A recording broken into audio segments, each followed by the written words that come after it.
종합제TV 시청자 여러분 안녕하십니까. 2022년 10월 17일 오전 11시입니다. 50년 전 기억이 생생합니다. 1972년 10월 17일 저는 기자 초년병이었습니다. 71년에 기자 생활을 했습니다. 72년에 부산에서 발행되는 국제신보 문화부 기자였습니다. 그런데 비상계엄령을 선포하고 국회를 해산하고 헌법을 정지시켰다는 청천벽력과 같은 발표가 있었습니다. 이른바 유신 선포 50주년 되는 오늘 50년 전을 이렇게 돌아보니까 그날의 충격이 생생합니다. 느닷없다는 생각이 제일 먼저 들었습니다.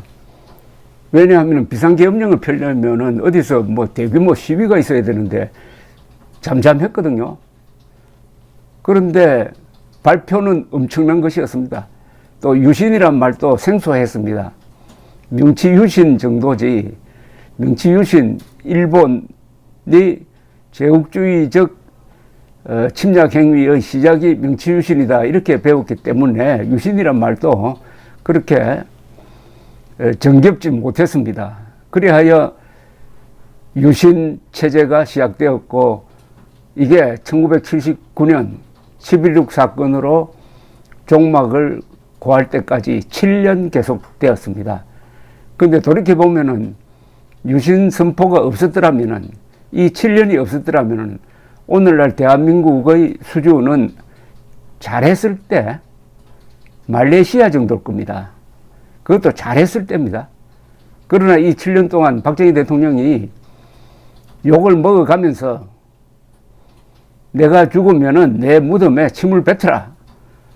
역사와 정면 승부를 한 결과 오늘날의 대한민국이 존재하게 되었습니다. 오늘날 대한민국이 어떤 나라입니까? 실질적으로 세계 7대 강국 아닙니까? 1인당 국민소득 3만 달러 이상, 인구 5천만 명 이상, 그리고 민주주의를 하는 나라는 세계에서 미국, 일본, 독일, 영국, 프랑스, 이탈리아, 한국뿐인 것입니다. 유신 7년이 없었으면 불가능했습니다. 흔히 우리가 유신 독재라고 합니다. 유신 독재라고도 볼 수 있습니다만은 독재도 가벌병이 있습니다. 좋은 독재도 있습니다. 독재가 무조건 나쁜 게 아닙니다.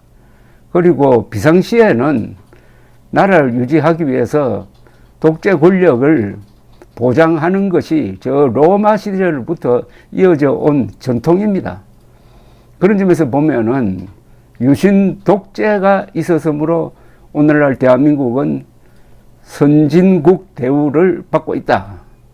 이렇게 볼 수가 있지만은 그러나 그 유신 체제를 이끈 박정희 대통령은 11.6 사건으로 박정희 대통령을 제대로 이해하지 못한 김재규 중앙정보부장 손에 의해서 피살되었습니다. 그 따님인 박근혜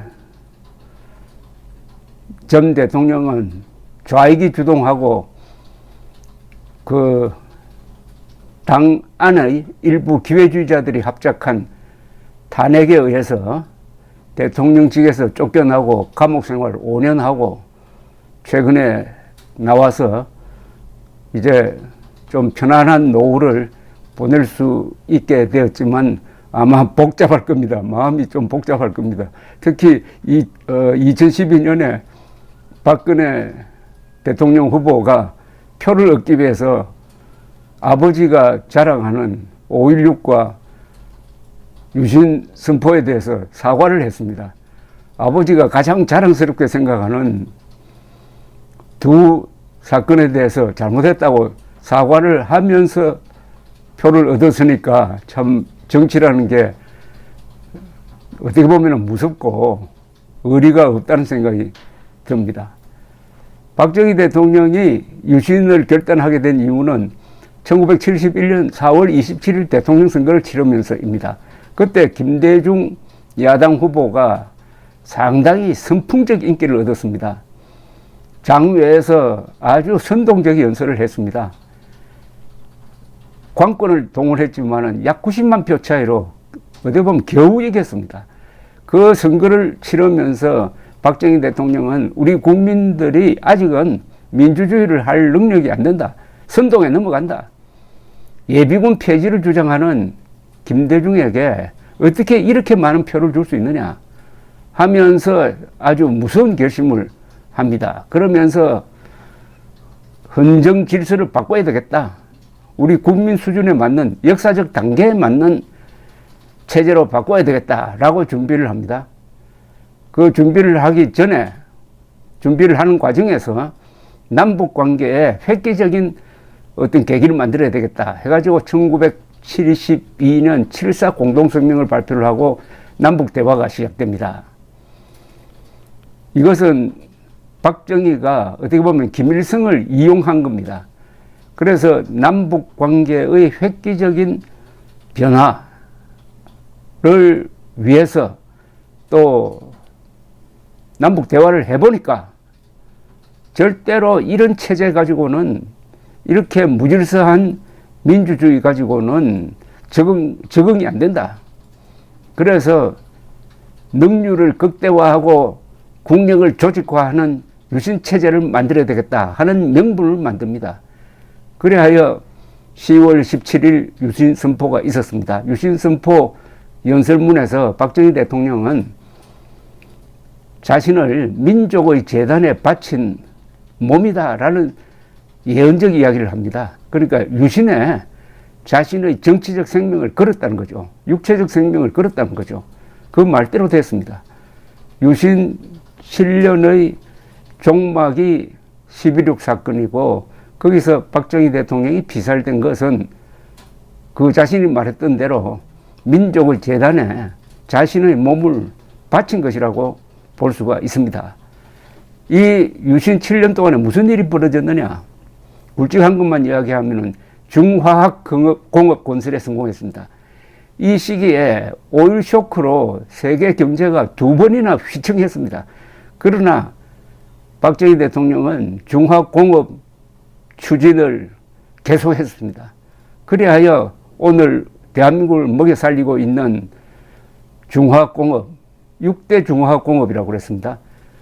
자동차, 조선, 비철금속, 제철, 석유화학, 전자, 이게 지금도 대한민국을 먹여 살리고 지금도 대한민국이 선진국을 넘어서 인류 국가로 가는 그 진로의 가장 중요한 추동력이 되고 있습니다.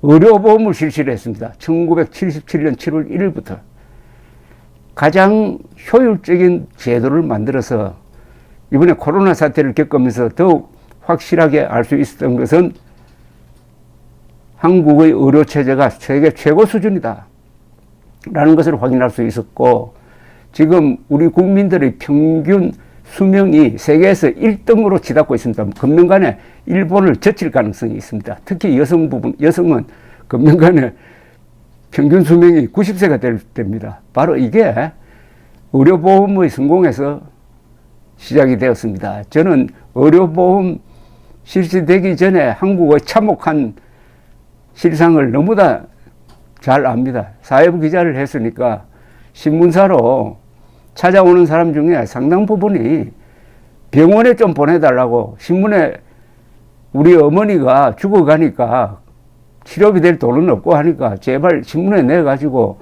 병원에 가서 무료 치료를 좀 받게 해달라는 그런 호소가 하루에도 매일 신문사를 찾아오고 하는 그런 실정이었습니다. 돈 없어서 치료받지 못하고 죽는 사람이 많았습니다. 77년 7월 1일 이후 의료보험이 시작되면서 오늘 이렇게 값이 싸고 효율적이고 또 능력 있는 의사들이 참 고생합니다. 오늘 또 저는 오전에 병원에 들렸다가 왔는데 의사에게 제가 이런 이야기를 했습니다. 전시에는 군인이 나라를 지키지만은 평시에는 의사들이 우리 국민들의 생명을 지킨다고. 바로 박정희 대통령의 결단이죠. 새마을운동, 농촌 새마을운동, 그 다음에 이게 공장 새마을운동으로 옮겼습니다. 새마을운동은 뭐 지금 세계의 모범 사례가 되고 있습니다. 그리고 중동으로 진출을 했습니다. 오일만이가 중동으로 몰렸습니다. 석유값이 넉 달 사이에 한 4배로 뛰고 하니까 돈이 온통 사우디아라비아, 뭐 쿠웨이트, 이란, 이라크 저쪽으로 몰리니까 우리는 건설회사가 진출했습니다. 거기 진출한 건설회사가 그 뒤에 대한민국의 경제를 이끕니다. 정주영 씨의 현대건설을 비롯해가지고 동아건설 등등등 해가지고 그래서 77년 무렵에는 중동에 약 30만 명의 한국 노동자가 나가 있었습니다. 그런데 한국 노동자는 날품팔이 하러 나간 게 아닙니다. 회사 단위로 나갔습니다. 조직으로 나갔습니다. 그러니까 이게 돈이 제대로 된 거죠. 여기서 벌어들인 외화로서 중동에서 수입하는 기름 값을 내고도 남을 정도가 되었습니다. 호랑이 굴로 들어가서 돈을 번 거죠. 이 4대 사업, 이 4대 사업 말고 또 5대 사업이 있는데 이건 보통 사람들 잘 모릅니다. 유신 7년 동안에 박정희 대통령이 4대강 유역 개발을 하면서 댐을 10개를 만들었습니다. 소양강 댐 뭐 이런 거 있지 않습니까? 충주댐, 안동댐, 이 4대강 유역 사업에 의해서 댐을 10개를 만들었는데 그 뒤에는 댐을 한 개도 못 만듭니다. 워낙 민원이 많아서. 만약 그때 댐을 10개를 안 만들었으면 수도권에 2,500만 명이 살 수가 없습니다. 이렇게 하면은 유신시대 5대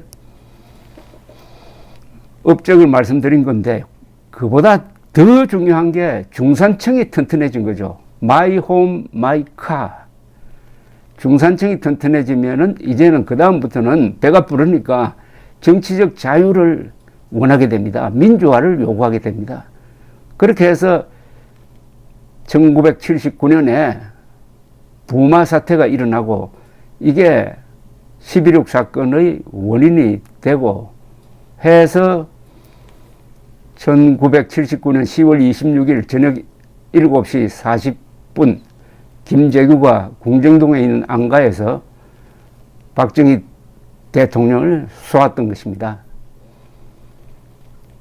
10월 26일은 우리 역사상 가장 중요한 사건입니다. 그날 30년의 역사가 결정이 되었습니다. 18년 박정희 대통령의 시기가 끝나고 그 다음에 신군부가 등장해가지고 전두환, 노태우 13년을 예약한, 그러니까 토탈 해가지고 18년 플러스 12, 3년 합치면 30년이죠. 30년을 결정한 것이 11.6 사건입니다. 그래서 저는 11.6 사건에 대해서 자세한 기록을 남긴 적이 있습니다. 박정희, 전두환, 노태우 세 분은 군인 출신 대통령입니다. 이 군인 출신 대통령 아래서 대한민국이 부국 강병의 길을 가고 그러다 보니까 거의 자연스럽게 민주화도 이루어졌던 것입니다. 새 군인 대통령이 경제 안보에 성공하니까 자연스럽게 민주화가 이루어졌다. 그런데 지금 박정희, 전두환, 노태우를 오늘날 이 세 분 덕을 많이 본 한국 국민들이 어떻게 대우를 하고 있습니까? 2017년 박정희 대통령 탄생 100주년을 기념해가지고 기념 우표 만들려고 했다가 문재인 정권 들어오니까 그것도 못 만들게 하고, 상암동에 있는 박정희 대통령 기념관에 민간인들이 동상을 만들어서 세우려고 했더니 또 민주당 정권이 방해를 해가지고 세우지 못하고 있는 이런 참 불효 막급한 폐륜적인 상황이 지금 벌어지고 있습니다. 대한민국이 아무리 물질적으로 발전한다고 한들 이렇게 배은망덕한, 그리고 국민 교양이 붕괴된 이런 정신력으로는 머지않아 쇠퇴의 길을 걷게 되지 않을까 하는 걱정도 듭니다. 물론 박정희 대통령이 잘못한 게 있습니다.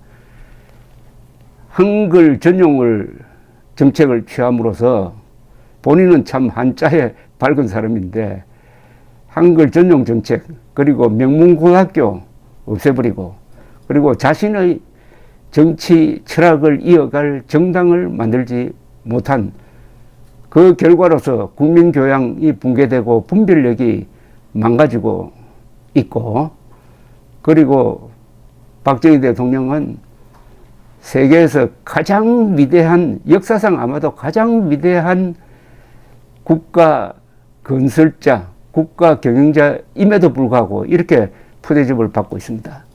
박정희 대통령은 최악의 조건에서 최단기간 내에 최소한의 희생으로 최대의 업적을 남긴 세계적 위인입니다.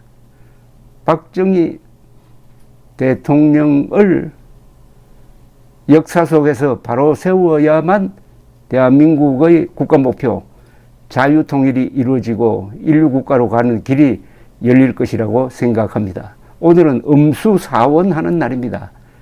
우물물을 마실 때는 이 좋은 우물을 판 사람이 누군지 그 사람 생각을 좀 하자 이겁니다. 그게 음수사원 아닙니까? 우물물을 마시면서 그 우물에다가 침을 뱉었던 자 바로 문재인 세력이 아직도 건재하고 있으니까 박정희 대통령은 저승에서도 아주 편하지 못할 것이라고 생각합니다. 유신 체제는 이제 우리 역사 속에서 높게 평가하게 되어 있습니다. 그것은 대한민국이라는 이 살아있는 성적표가 그렇게 하도록 말하자면 강요하고 있는 겁니다. 유신 체제는 한민족 역사상 가장 위대한 시기였다. 유신 체제 7년 이것을 제대로 평가해야 대한민국이 바른 길을 갈 수 있을 것입니다. 감사합니다.